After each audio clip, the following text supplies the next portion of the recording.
الحمدللہ رب العالمین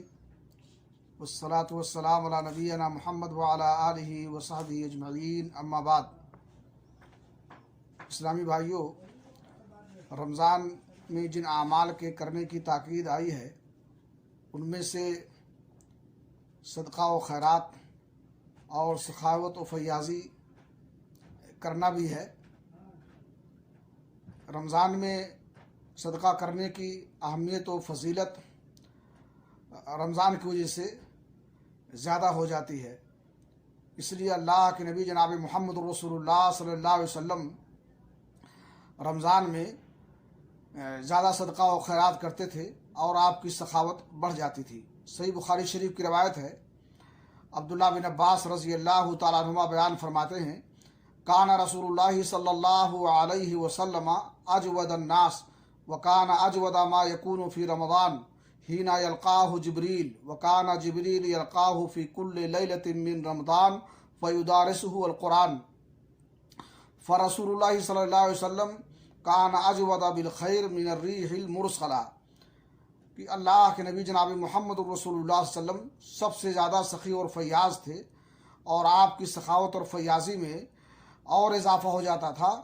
رمضان میں جب جبریل سے ملتے تھے، اور جبریل امین رمضان کی ہر رات میں آپ سے ملاقات کرتے تھے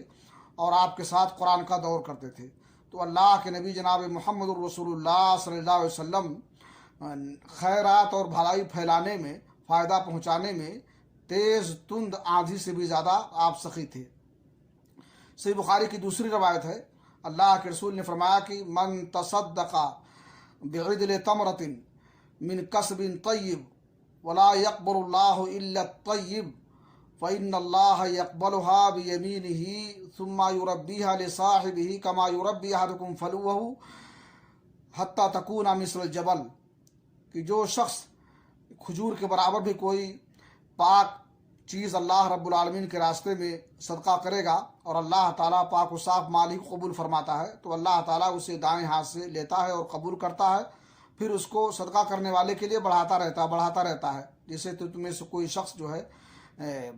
گھوڑے کے بچھڑے کو پالتا ہے اور بڑھاتا ہے، یہاں تک کہ وہ صدقہ کرنے والے کے لیے آخرت میں پہاڑ کے مانند ہو جائے گا۔ اس لیے رمضان کا یہ موقع جو ہے، اس میں ہم صیام و قیام کے ساتھ اللہ رب العالمین کے راستے میں مال بھی لٹائیں اور خرچ کریں، اور صدقات و خیرات کے ذریعے سے اللہ رب العالمین کا تقرب حاصل کریں۔ اللہ رب العالمین ہمارے نیک اعمال کو، بالخصوص ہمارے صدقات و خیرات کو قبول فرمائے اور انہیں ہمارے لیے ذریعہ نجات بنائے۔ تقبل یا رب العالمین۔ صلی اللہ علی نبینا محمد وعلی آلہ وصحبہ اجمعین۔